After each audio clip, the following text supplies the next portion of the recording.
Hello and happy St. Patrick's Day. Chief of Staff Brittany Moore is here to do the executive address. Presidential candidate Aisha Sidat is in studio to talk about her campaign, and a new dean of the School of Education. This is SA Today.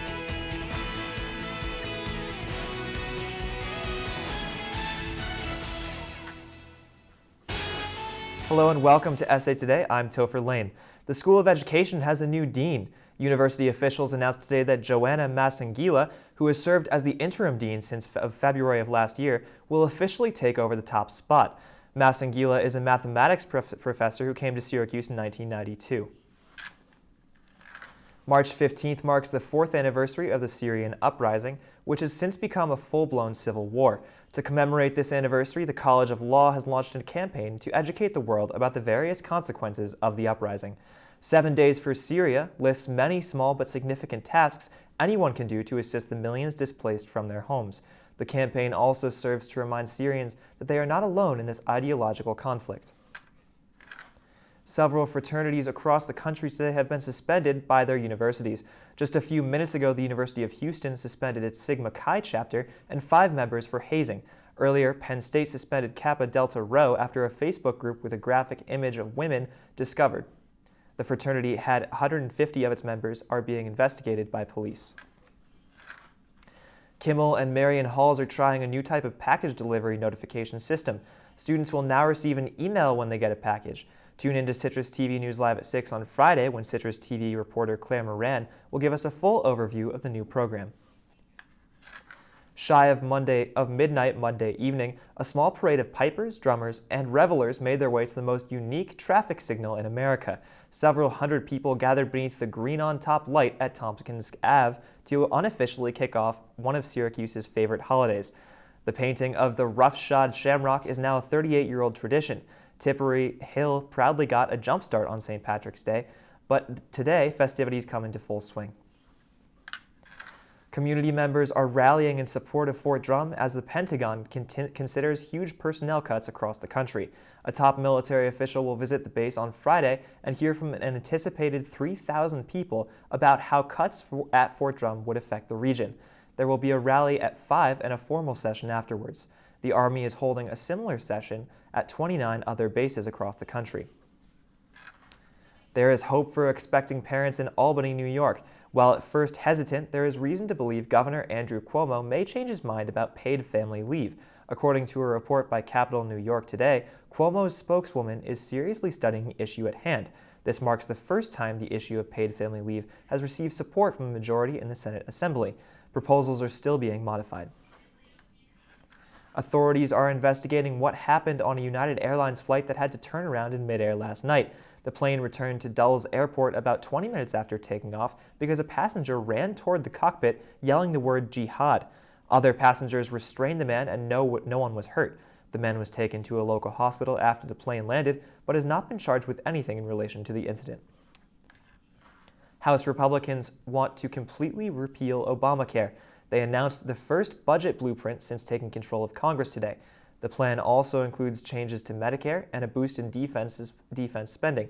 Republicans say the budget would balance itself in 10 years and eventually cut spending by $5.5 trillion. Real estate heir Robert Durst allegedly shot and killed his longtime friend Susan Berman. This is one of the many allegations aimed at Durst, who is also allegedly involved in the disappearance of his first wife. The Los Angeles County District Attorney's Court charged Durst with first-degree murder. Ultimately, if he is convicted in the December 2000 killing of Berman, Durst could face the death penalty. Israel elected its leader and leading parliamentary party today, but polls are still too close to call. The election pitted the current Prime Minister, Benjamin Netanyahu's Likud party, against the Zionist Union and Isaac Herzog.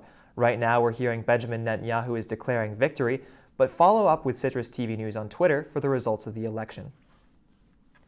The United Nations is beginning to talk about removing peacekeeping troops from Sudan. The Security Council met today about how the action would affect the ongoing civil war in the Darfur region. The UN and the African Union are expected to announce a complete exit strategy by the end of May. Now, Student Association Chief of Staff Brittany Moore is with us to deliver the weekly executive address. Brittany?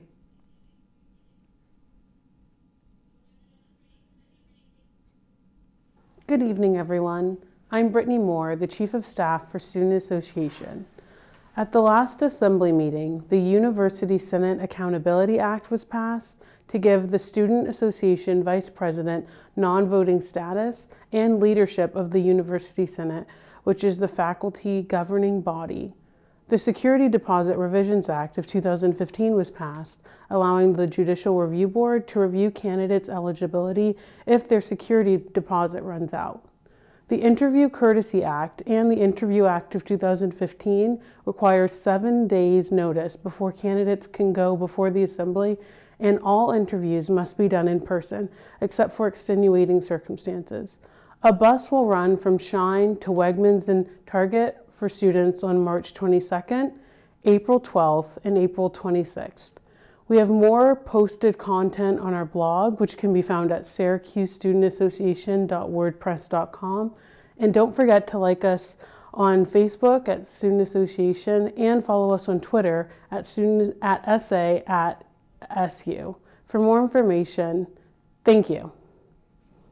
Stick around because coming up, I sit down with SA presidential candidate Aisha Sidat to talk about her campaign strategy and how she hopes to make SU a more safe and supportive campus.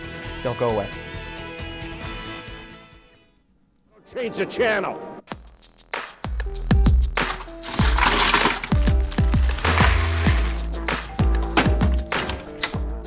Thank you. No, I just, the thing is Jay Billis. You got a king? Go fish! The smallest moments can have the biggest impact on a child's life.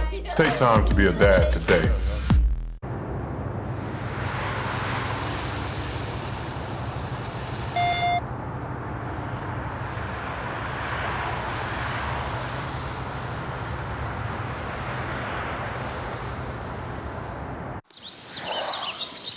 Staring contest! You still got it. I know. Come alive with the forest. Visit discovertheforest.org to find a forest near you. Here's your check.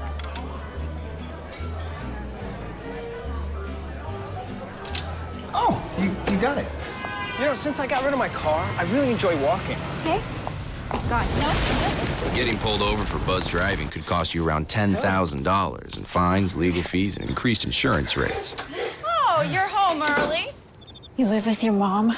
That'll set your game back a few years. Buzzed, busted, and broke. Because buzz driving is drunk driving. Really?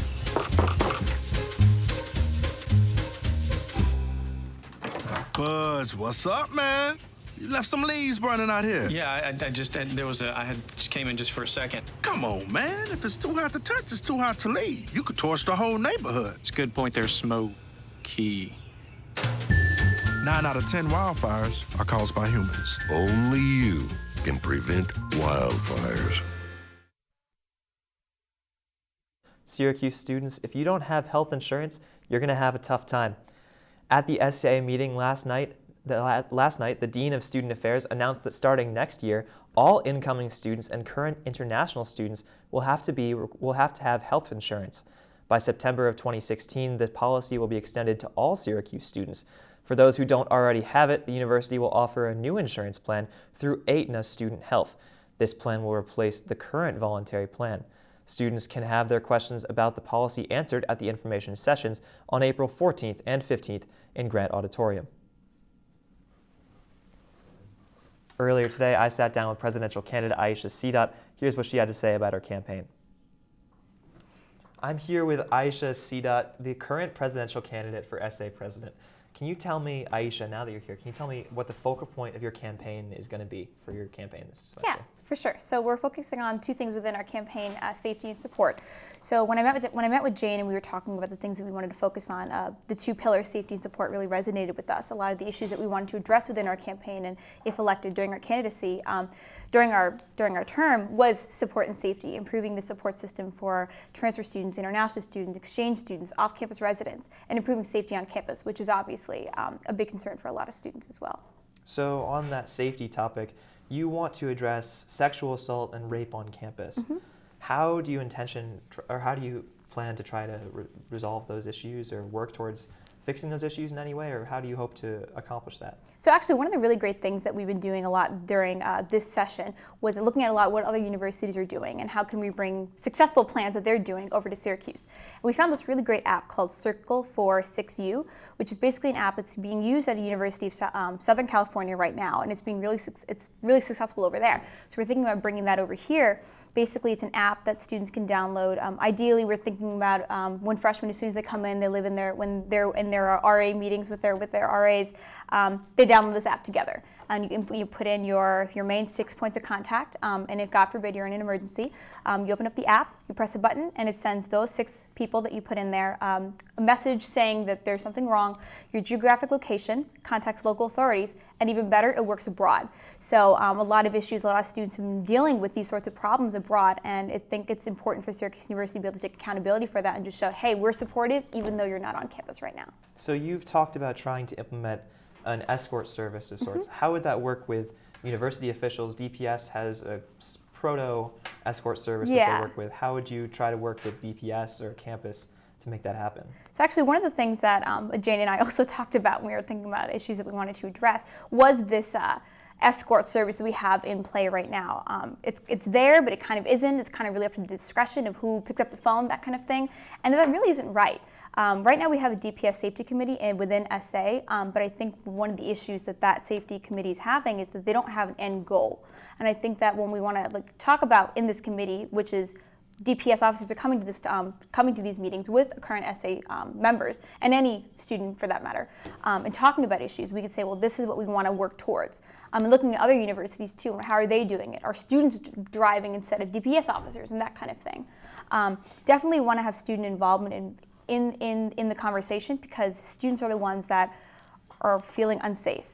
But it's not DPS's fault. We just need to kind of have something in play, like in the book, saying this is how something like this is going to be handled. So then let's move to the support aspect of your campaign. You mentioned a lot to do with transfer students coming in, living on South Campus.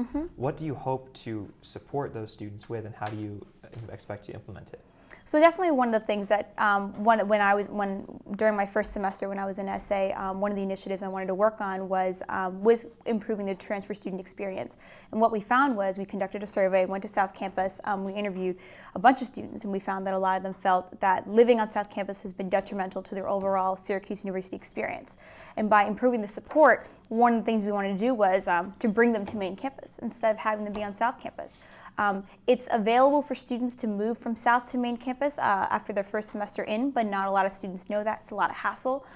So one of the supports that we wanted to give them was to actually just change the living situation overall and put them on main campus, because transfer students, in a sense, are just like freshmen. They're new to campus as well. And lastly, you came into this campaign as an uncontested candidate, and now student AJ Abel is saying he's hoping to be a write-in candidate and give you a bit of your run for your money. So how do you expect to come in with that change going into election season? Well, it hasn't really been much of a change. Jane and I have been conducting our campaign just as if we were opposed. Anyone can be a write-in candidate, so we're hoping to just treat it just as if we do have opponents, obviously, and it could be anyone. So it's just going to be how it normally is. All right, great. Aisha, thanks for being here. We'll look forward to talking to you later in the election season.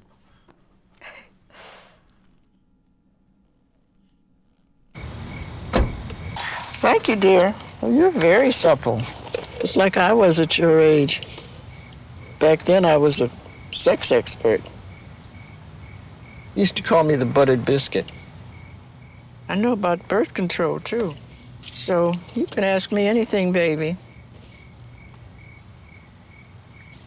Bedsider.org has birth control information and a lot more. And it's... Have you had sex in this car yet? So they say it's a man's world? I don't see anybody's name on it. While they were doing their thing, we slowly changed ours. Today, women can do anything men can do. And there's one thing we're even better at.